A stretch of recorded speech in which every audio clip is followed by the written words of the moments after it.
వి gold trusted gold buyers తాకట్టులో ఉన్న బంగారాన్ని విడిపించి ఈ రోజు ఉన్న మార్కెట్ ధరకే కొనబడును.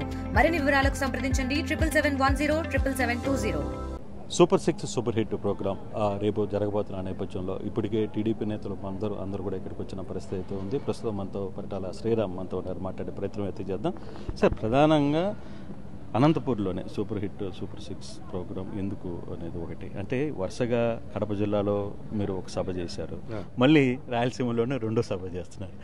టార్గెట్ ఓరియంటెడ్గా రాయలసీమ మీద మీ దృష్టి పెట్టారా? పూర్తి స్థాయిలో రాయలసీమ మీ చేతిలో తీసుకోవాలనే ప్రయత్నంలో భాగంగానే ఇది చేశారా?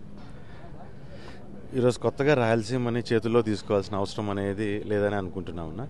ఎందుకంటే రాయలసీమలో మొన్న ఎలక్షన్లతో ప్రజలు అనేది ఒక క్లియర్ మ్యాండేట్ అనేది వర్డిక్ట్ అనేది ఇచ్చేశారు వాళ్ళు.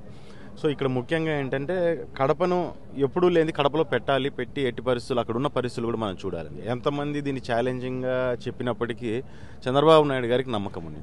ప్రజల మీద కానీ కడప జిల్లాలోని కార్యకర్తల మీద కానీ నాయకుల మీద కానీ పూర్తి స్థాయి నమ్మకంతోనే లేదు మనం పెట్టి చూద్దాం, అది ఏదైతే అది అవుతుంది. ప్రతి సంవత్సరం మనం చేసే పండుగ మహానాడు దాన్ని అక్కడ చేయాలి అని చెప్పి నిర్ణయం తీసుకోవడం, అక్కడ పెట్టడం వలన బ్రహ్మాండంగా ప్రజలు అనేవాళ్ళు కడప జిల్లా నుంచినే ఎక్కువగా తరలి వచ్చి మనకి ఈరోజు బ్రహ్మాండంగా సక్సెస్ చేయడం జరిగింది. మళ్ళీ ఈరోజు అనంతపూర్ అనేది మనకేంటంటే ఈ ఒకప్పుడు నుంచి తెలుగుదేశం పార్టీకి మరి ఈరోజు కూటమి ప్రభుత్వానికి కూడా పూర్తిగా అన్ని రకాలుగాను సపోర్టుగా అండ్ గిఫ్ట్గా 14 సీట్లు అనేదాన్ని 14 గెలిపించిన పరిస్థితి. సో వాళ్ళు ఫస్ట్ ఆనందాన్ని అంటే ఇక్కడ సక్సెస్ఫుల్గా మనం పథకాలని అమలు చేయగలిగాము, ప్రజల్లోకి తీసుకెళ్ళగలిగాము. ఇంతవరకు వచ్చిన పథకాలన్నింటినీ అవన్నింటినీ అమలు చేస్తూ అవన్నింటినీ కూడా గ్రౌండ్ చేయడం, ముఖ్యంగా అమలు చేయడం అనేది ఒక ఎత్తు అయితే, ఎన్ని ఇబ్బందులున్నా ఎన్ని సమస్యలున్నా రాష్ట్రంలో ఆర్థికంగా ఎంత వెనకబడిపోయి ఉన్న రాష్ట్రాన్ని ప్రజల సంక్షేమమే మనకు ముఖ్య ధ్యేయంగా మనం ఈరోజు ఆలోచన చేసుకొని ప్రతి ఒక్క దాన్ని ప్రాపర్గా ఇంప్లిమెంటేషన్ అనేది కూడా పూర్తి స్థాయిలో శాచురేటెడ్ లెవెల్లో ఆలోచన చేసుకొని ఈరోజు పెట్టడము.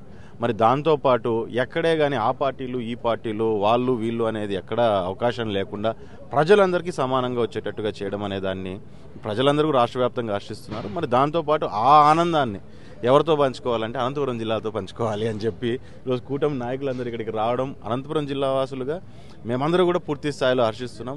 అనంతపురం జిల్లాలో ఉన్న ప్రజలందరూ కూడా దీన్ని చాలా పాజిటివ్గా తీసుకొని మన కోసం మన నాయకులు మన దగ్గరకు వస్తున్నారు, ఏ రకంగా వాళ్ళ కష్టాల నుంచి ఈరోజు ఈ రాష్ట్రాన్ని కానీ మనల్ని కానీ బయటకు తీసుకొస్తున్నారు, రేపు పొద్దున ఇంకా తీసుకుపోబోతున్నారు అనే విషయాన్ని గుర్తుంచుకునేటట్టుగా మనతో పాటు కలుస్తున్నారని చెప్పి చాలా హ్యాపీగా ఉన్నారు వాస్తవంగా. అంటే బేసిక్గా వరుసగా జరుగుతున్న ఇన్సిడెంట్స్ రాయలసీమలో ప్రధానంగా ఈ మధ్య వరుసగా జరుగుతున్న పొలిటికల్ ఇష్యూస్లో కూడా కొంత ఫోకస్ రాయలసీమ మీద మీ అధిష్టానం చాలా సీరియస్గానే పెట్టింది అని మనకు స్పష్టంగా అర్థమవుతుంది.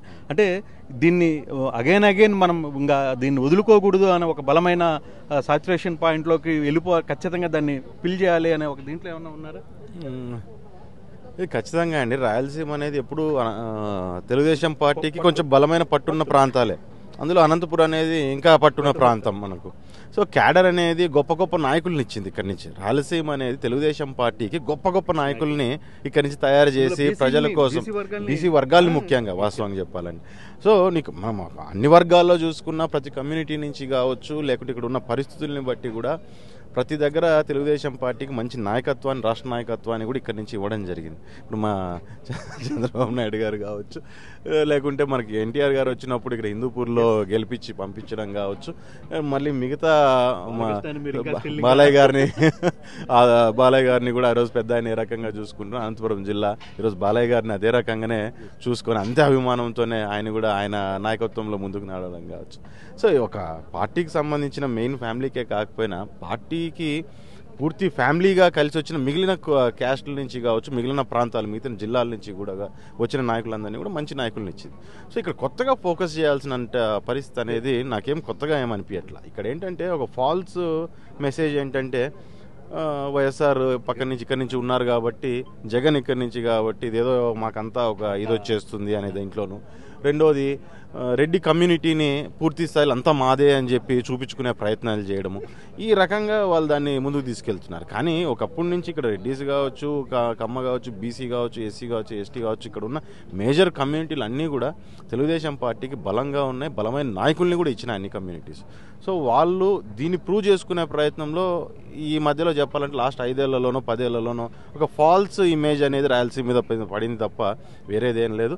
ఈరోజు రాయలసీమని పూర్తి స్థాయిలో డెవలప్ డెవలప్ చేస్తున్నారు. ఫస్ట్ చేసుకున్న డెవలప్మెంట్ని కూడా మేము కూడా చెప్పుకోవాల్సిన అవసరం ఉంది. ఈ 15 నెలల్లో ఇంత మేరకు సంక్షేమ పథకాలు ఇవ్వగలరు అని ఏమన్నా మీకు మొదట ఒక ప్లాన్ ఉందా? నిజంగా సక్సెస్గా ఇంత స్పీడ్గా 15 నెలల్లోనే ఇవన్నీ సూపర్ 6 చేయగలం అనే ఒక మీకు ఏమన్నా అనిపించింది అసలు? అంటే అప్పుడున్న పరిస్థితుల్లో చేస్తామో చేయలేమో అనే దానికంటే అంటే చంద్రబాబు నాయుడు గారి మీద నమ్మకం ఉండింది మాకు. ఆ నమ్మకమే మమ్మల్ని మేము చేయగలుగుతామని చెప్పి మేము గట్టిగా చెప్పుకోగలిగిన పరిస్థితి అనేది ఉంది. మరి దాంతోపాటు గతంలో చేసిన డెవలప్మెంట్స్ చాలా ఉన్నాయి. గతంలో చేసిన ఇప్పుడు అందరినివా కావచ్చు, లేకుంటే ఇక్కడ ఉన్న ప్రాజెక్ట్స్ అన్ని తీసుకొని వచ్చి ల్యాండ్స్ అన్నింటిని ఇరిగేట్ చేయాలనే ఆలోచనలో ఆయన రావడం జరిగింది. సో ఆయన విజన్ ఎట్లా ఉంటుంది అనేది అనంతపురం జిల్లా కల్లారా చూసింది. ఒక కియా ద్వారా కావచ్చు, ఒక అందరినివా ద్వారా కావచ్చు, ఇలా ఒక పారిశ్రామిక పరంగా కావచ్చు, లేదంటే రైతాంగం పరంగా కావచ్చు. సో ఆ విజన్ ద్వారా ప్రజలు నమ్మారు, మేము కూడా నమ్మాం. అండ్ ఆయన మా నమ్మకాన్ని ఎక్కడ ఒమ్ము చేయకోకుండా ఖచ్చితంగా అవన్నింటిని ఇంప్లిమెంట్ చేసి చూపించారు. ప్లస్ డెవలప్మెంట్స్తో కూడా ముందుకు వస్తున్నారు. అంటే ఇప్పుడు ధర్మవరం ప్రధానంగా గతంలో మీరు ధర్మవరం ప్రజలకి ఒక హామీ ఇచ్చారు. అంటే మీ తరఫున పరిటాల శ్రీరామ్ తరఫున ఒక హామీ ఇచ్చారు. ఎందుకంటే అక్కడ బీజేపీ ఉన్నా మీరు మీ అక్కడున్న ప్రాంతవాసులకి అక్కడున్న స్థానికంగా జరిగిన భూ కబ్జాలు ఇతర విషయాలు వీటన్నిటిలో కూడా సో తిరిగి ఏమన్నా వాళ్ళకి ఇప్పించగలిగిన పరిస్థితి ఉంది? లేదు నిజంగానే ఆక్రమణలు జరిగాయని 15 దినాల్లో మీరు ఏమైనా ఐడెంటిఫై చేయగలిగారా? ఖచ్చితంగా అండి ఐడెంటిఫై చేయడం జరిగింది. చేసిన దాంట్లో వారికి కూడా సపోర్ట్ చేయడం జరుగుతుంది. ఎక్కడైతే వారు ఆ రకంగా ముందుకు వస్తున్నారు, మాకు ఈ రకంగా జరిగిందని. ఇప్పుడు ఈరోజు ఇక్కడ రాప్తాడు కావచ్చు, అక్కడ ధర్మవరం కావచ్చు, ఏవైనా ప్రజల నుంచి మాకు ఈ రకంగా అన్యాయం జరిగింది, మాకు ఈ రకంగా న్యాయం చేయాలన్నప్పుడు పూర్తి స్థాయిలో వాళ్ళతో పాటు నిలబడడానికి మాకు గ్రౌండ్ స్థాయి శ్రేణులు కావచ్చు, లేకుంటే మేము కావచ్చు, మండల స్థాయి నాయకులు కావచ్చు, పూర్తి స్థాయిలో వాళ్ళకి సపోర్ట్ చేస్తున్నాం, చేసే మేము ముందుకు వెళ్తున్నాము. అండ్ రెండోది ఇకపైన అటువంటి తప్పులు జరగకుండడానికి ప్రయత్నం చేస్తున్నాం. చిన్న చిన్న అక్కడక్కడ జరుగుతున్నా కానీ మ్యాక్సిమం కంట్రోల్ చేయించే పరిస్థితి, ఎవరన్నా తెలియకో లేకపోతే తెలుసో తెలియకో జరిగే చిన్న చిన్న తప్పుల్ని కూడా మనం ఆ రకంగా పోకూడదు అనే దాని మీద ముందు ఒక చెడు వాతావరణం అనేది ఈ నియోజకవర్గాల్లో వచ్చేసింది. ఆ వాతావరణాన్ని ఫస్ట్ రూపుమాపి మనం న్యాయం చేసుకుంటూ మనం ముందుకు వెళ్లాల్సిన అవసరం ఉంటుంది. తోపుతుర్తి ప్రకాష్ ఇంకా 15 నెలల తర్వాత ఇంకా మీసం తీయలేదు, ఓడిపోయిన తర్వాత మీసం తీస్తాను అన్నాడు. నిన్నేమో ఆర్టీవీతో కూడా మాట్లాడుతూ మీసం తీసేస్తున్నానని కూడా చెప్పాడు. ఏ విధంగా చూస్తారు? నిజంగా ప్రకాష్ ఆ పని చేసే పరిస్థితిలో ఉన్నాడా? ఆయన చేసేస్తో పని అయిపోతుందండి అనిపించుకునే పని ఉండదు. ఒక సిన్సియర్ అడ్వైజ్, ఒక ప్రత్యర్థిగా చెప్తున్నాను, తీసి బారే ఎవడు నిన్ను అనే పరిస్థితి ఉండదు. నువ్వు తీసి బయటకు వస్తే నీ మీద ఒక అంతోగింత గౌరవం అనేది పెరుగుతుంది. అండ్ రెండోది, నువ్వు మీసం తీయడంతో సరిపోలేదు, నువ్వు మీసం తీయడంతో నువ్వు ఆల్రెడీ ఇక్కడ ఉన్న వైఎస్ఆర్ కార్యకర్తలకి సామాన్య ప్రజలు కూడా ఆల్రెడీ మీసాలు గుండ్లు గొరిగేసే వెళ్ళిపోయాడు ఆయన. సో ఇప్పుడు కొత్తగా ఆయన మీసాలు తీసినందుకు మాత్రం ఇక్కడ సాటిస్ఫాక్షన్లు చేసే పరిస్థితి అనేది ఉండదు. కానీ మీసం తీయడంతో పాటు ఓటమి నొప్పుకు నువ్వు చేసిన తప్పుడు పనులు కూడా మానుకో. ఈ రోజుకి కూడా మనం చూస్తున్నాం, ఎక్కడ చూసినా చెడు ప్రచారాలు, తప్పుడు మాటలు. వాస్తవంగా ఒక రాజకీయ నాయకుడుగా నువ్వు ముందరున్నప్పుడు ప్రజల్లో రాజకీయ నాయకుడు అంటే ఒక టీచర్, మనంలో సంఘంలో ఈ రకంగా బతకాలి, ఈ రకంగా ఉండాలి, మన గౌరవప్రదంగా ఏ రకంగా మాట్లాడాలి, ఇంత చిల్లరోడు మమ్మల్ని నడుపుతున్నాడు అని చెప్పి ఈరోజు వాస్తవంగా చెప్పాలంటే ప్రజలందరూ నియోజకవర్గంలో బాధపడే పరిస్థితి ఉంది. అన్నిటికంటే జిల్లా అంతా చిదరించుకునే పరిస్థితి.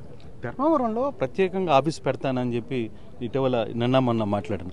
ఎందుకని ధర్మవరంలో మళ్ళీ రాప్తాడును వదిలేసి పారిపోయి ధర్మవరంకి వచ్చే పరిస్థితి ఏముందా? ధర్మవరంలో ఒకవేళ నెక్స్ట్ ఎలక్షన్స్ మీరు అక్కడ ఉంటారు కాబట్టి మీకు యాంటీగా నిలబడాలనే ఒక ఆలోచన ఉందా ప్రకాష్? ఇక్కడ పస అయిపోయిందండి. అనంతపురం రూరల్ మండలం అనేది అంతోగింతో రియల్ ఎస్టేట్ రకంగా కావచ్చు, భూముల పరంగా కావచ్చు, కొంచెం ఆర్థికంగా బలంగా ఉన్న మండలం. అక్కడ మళ్ళీ ధర్మారం అట్లాంటిది. ఇక్కడ పస అయిపోయింది, ఇక్కడ ఎవరు రానిచ్చేవాడు లేడు కాబట్టి పరిగెత్తుకొని ధర్మారం వస్తే ఆడేమైనా కాసులు రాలుతాయనే ఆలోచన ఉందేమో. కానీ ధర్మారంలోకి ఆ రకంగా వస్తే ధర్మారం ప్రజలు సహించరు. రెండోది, ఆ రకంగా నువ్వు ఇక్కడ చేసినట్టు అక్కడ చేయాలనుకుంటే అక్కడ తూకి వారేస్తాం పట్టుకుని, మేము కూడా వదిలే పరిస్థితి. 2029కి శ్రీరామ్ అధ్యక్ష అని అనబోతున్నాడా ఖచ్చితంగా అసెంబ్లీలో? అది మనం చూద్దామండి. మనకు ముందున్న ఫ్యూచర్ మనం ఈరోజు అనేది కాదు, మన కష్టం ఈరోజు అధ్యక్ష అన్న అనకపోయినా ఈరోజు ప్రజల కోసం మనం ఉండాల్సిందే, ప్రజల కోసం చేయాలనే ఆలోచనతో ఈరోజు ప్రజల్లోకి వచ్చాం కాబట్టి మనకు మెయిన్ మోటో మనకు సర్వ్ అవుతుంది, పర్పస్ సర్వ్ అవుతున్నప్పుడు అనేదానికి ఒకరోజు ముందు కావచ్చు, ఒకరోజు తర్వాత కావచ్చు, దాని గురించి మనం ఇది కాదు. కానీ ఈరోజు ఉండి మనం చేస్తున్నాము. ఈరోజు మాకు ధర్మవరంలో చూస్తే మినిస్టర్ గారి సహాయంతో కూడా, సహకారంతో కూడా మేము పూర్తి స్థాయిలో అభివృద్ధి కార్యక్రమాలు కావచ్చు, లేకుంటే ఎవరికైనా న్యాయం చేసే పరిస్థితి ఉన్నా కానీ సత్యకుమార్ గారి సారథ్యంలో, ఆయన నాయకత్వంలోనూ ముందుకెళ్తున్నాం, ఆయన సహకారంతోనూ ముందుకెళ్తున్నాం. సో ఆ రకంగా మేము ఏదన్నా సరే మంచి చేసుకుంటూ మేము ముందుకు వెళ్ళే పరిస్థితులు అనేటివి పూర్తి స్థాయి ఫ్రీ హ్యాండ్ ఉంది. సో మాకు ఆయన ఖచ్చితంగా మాకు ఆ డిఫరెన్సెస్ అనేవి మాకు లేనప్పుడు నాకు పెద్దగా డిఫరెన్స్ అనేది కనపడట్లేదు. అంటే 2 నియోజకవర్గాలు రాప్తాడు, ధర్మవరంలో ఈసారి ఎక్కడో ఒక దగ్గర నుంచి అయితే ఛాన్స్ ఉంది. చూద్దామండి దానికి. శ్రీరామ్ చాలా క్లియర్గా అయితే చెప్తున్నారు. అయితే అనంతపూర్ కావచ్చు, రాయలసీమ కావచ్చు, టీడీపీకి ఎప్పటి నుంచో బలమైన ప్రాంతం ఇది.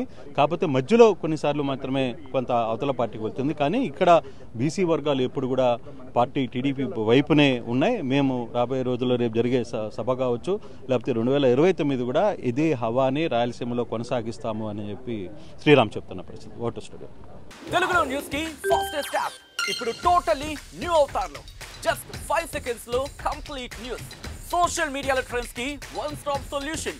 Live TV app voice search option తో ఇప్పుడే డౌన్లోడ్ చేయండి లేదా అప్డేట్ అయిపోండి.